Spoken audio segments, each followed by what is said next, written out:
Welcome back! Today on Dialed In DIY, we're making a colorful nest of pinwheels that you can use as a fun display or as a clever little lawn and garden hack to keep pests away. The key structural components of this build are 1/2-inch PVC, some hardware, and pinwheels. For more information, look to the description below. We're going to actually start by making 8 of these pinwheels, and you can find out more about how to make them in the previous video, which is also linked in the description below, about making pinwheels from aluminum cans. We're going to actually be attaching each of these to the side of a piece of PVC, so we need to make a good contact point in the bottom of our can or pinwheel so that we can attach it easily. We're going to do this by taking a piece of our 1/2-inch PVC and pushing directly on the rounded bottom part of the can until we get this kind of a star impression that happens. If you push down on a nice solid surface, you're going to get a perfect place to drill your holes to make these next mounting steps. I'm actually using machine screws and size 10 washers and nuts for this project, but use whatever size you have. A little bigger, a little smaller isn't going to make a difference. You just need things to be able to lock down securely. Once you have your holes drilled, go ahead and take a screw and put a washer on it. You're going to then take the screw and put it through the hole in the can from the inside edge. Now that you have the screw sticking through what used to be the bottom of the can, you can take a locking nut and tighten it down. You don't want to tighten it completely down because you still want it to spin a little bit freely at this point. As you can see, what we're doing is using the screw as an axle to allow the can to spin freely on there. The reason I like the locking nut is because it keeps this gap perfect for the whole time you want to be using it. If you don't have a locking nut, feel free to use something else. You may have to just go back and adjust them from time to time. I'm using 3 sections of 3 feet long PVC that's 1/2 inch in order to mark off my places for mounting the pinwheels.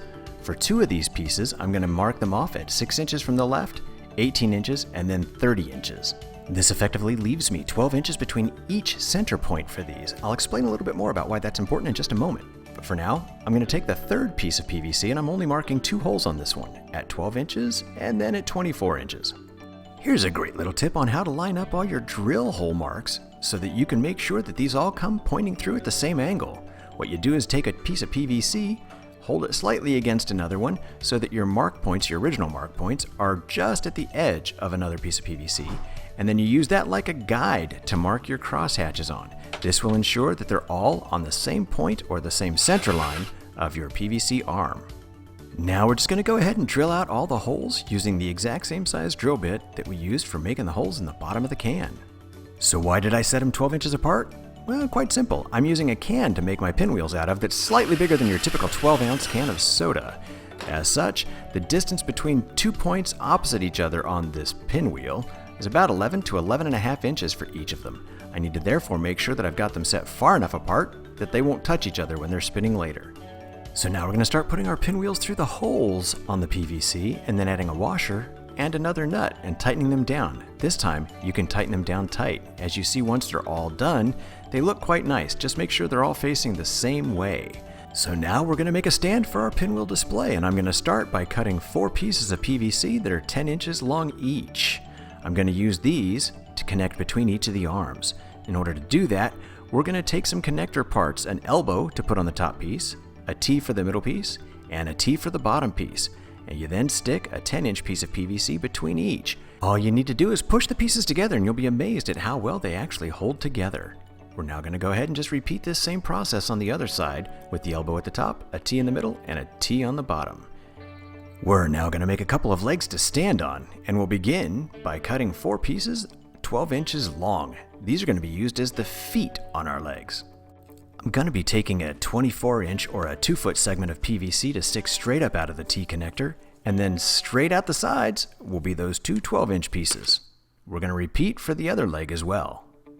The inset picture just showed you what it looks like when it's complete, and now we can take the legs and stand them upright and put our pinwheel display on top. Again, all you have to do is slide the pieces together and look how well everything holds up. I've used this basic structure, minus the pinwheels, for a number of other projects. You can get really creative and find a lot of uses for them, including a drying rack. There's a lot of potential purposes or uses for something like this. In fact, I've got many that I've used it for, but I actually made this one for a different purpose entirely. I'm going to be using it as a demo device in a deconstruction video. Any ideas of what I'm going to demo? Until then, I think I'll just keep this in the garden to help protect our plants from birds and other creatures. If the wind is too strong to leave it standing on the feet, try removing the feet and shoving it straight into the ground. Or you can completely disassemble it and put each arm in separately, pushing them into the ground between your plants, protecting them wherever you need it.